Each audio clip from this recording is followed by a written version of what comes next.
क्या हर चुड़ैल बुरी होती है, या कभी कभी जो हमें डराता है वही हमारी जिंदगी बदल देता है? यह कहानी है एक छोटे लड़के की जो गलती से घने जंगल में भटक गया और उसकी मुलाकात हुई एक रहस्यमयी चुड़ैल से। एक छोटे से शांत गांव में रवि नाम का एक शरारती लड़का रहता था। वह अक्सर अपने माता पिता की बात नहीं सुनता था और अपनी मनमानी करता था। एक दिन किसी बात पर गुस्सा होकर वह घर से दूर जंगल की ओर चला गया। गांव वाले फुसफुसाते थे, उस जंगल में एक चुड़ैल रहती है। लेकिन रवि ने उनकी बातों को हंसी में उड़ा दिया। मुझे किसी से डर नहीं लगता। उसे नहीं पता था कि उस दिन उसे डर का असली मतलब समझ आने वाला था। जैसे ही रवि जंगल के और अंदर गया, अचानक तेज हवा चलने लगी।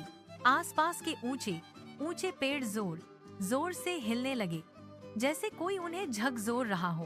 तभी रवि ने अपनी आंखों के सामने एक लंबा काला साया देखा। वह साया एक बड़े पुराने पेड़ के पीछे से झांक रहा था। एक धीमी फुसफुसाती आवाज आई, रवि। रवि डर गया और कांपते हुए पूछा, कौन है वहाँ? अचानक उस साए से निकलकर एक बूढ़ी औरत सामने आई। उसके बाल बर्फ जैसे सफेद थे और उसकी आंखें अजीब सी चमक रही थीं। उसके हाथ में एक टेढ़ी मेढ़ी लकड़ी की छड़ी थी जो जमीन पर हल्की आवाज कर रही थी। वह धीमी गूंजती आवाज में बोली, तुम अपने घर वालों की बात नहीं मानते। रवि चौंक गया। आपको मेरा नाम कैसे पता? उसके मन में कई सवाल उठ रहे थे।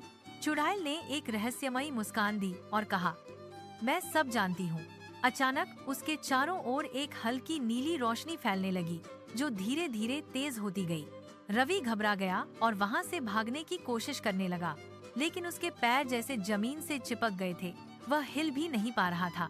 चुड़ैल ने अपनी आवाज में गंभीरता लाते हुए कहा, मैं तुम्हें सजा देने नहीं आई, मैं तुम्हें यह दिखाने आई हूँ कि तुम्हारी जिद तुम्हें कहाँ ले जा रही है।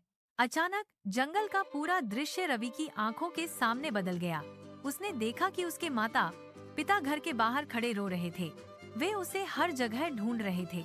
उनकी आंखों में चिंता और दुख साफ दिख रहा था। रवि की आंखों में आंसू भर आए। उसका दिल दर्द से भर गया। उसे पहली बार यह एहसास हुआ कि उसकी जिद से उसके माता पिता को कितना दर्द होता है। वह रोते हुए जमीन पर गिर पड़ा और बोला, मुझे माफ कर दीजिए, मैं अब कभी जिद नहीं करूँगा, मैं अच्छा बच्चा बनूंगा। चुड़ैल ने धीरे से मुस्कुराया। अब उसका चेहरा डरावना नहीं था, बल्कि शांत और दयालु दिख रहा था। उसने रवि को दिलासा देते हुए कहा, याद रखो, डर कभी कभी हमें सही रास्ता दिखाता है। इतना कहकर वह धीरे धीरे हवा में घुल गई और गायब हो गई। अगले ही पल रवि ने खुद को जंगल के किनारे पर खड़ा पाया। वह बिना रुके दौड़कर अपने घर पहुंचा। उसने अपने माता पिता को गले लगाया और अपनी गलतियों के लिए माफी मांगी। उस दिन के बाद रवि पूरी तरह बदल गया। वह अब एक आज्ञाकारी और समझदार बच्चा बन गया था। हर डर बुरा नहीं होता, कभी कभी जिंदगी हमें डर के जरिए सबसे बड़ा और महत्वपूर्ण सबक सिखाती है। यह हमें सही और गलत का फर्क बताती है। यह कहानी हमें सिखाती है कि अपने बड़ों की बात माननी चाहिए और उनकी चिंता को समझना चाहिए। क्या आप कभी ऐसी स्थिति में फंसे हैं? अगर आप रवि की जगह होते तो क्या करते? अपने विचार और अनुभव कमेंट में जरूर लिखिए। हमें आपके जवाबों का इंतजार रहेगा। और ऐसी ही रहस्यमयी और प्रेरणादायक कहानियों के लिए हमारे चैनल को सब्सक्राइब करना न भूलें। बेल आइकॉन दबाएं ताकि आप कोई कहानी मिस न करें। देखते रहिए और सीखते रहिए।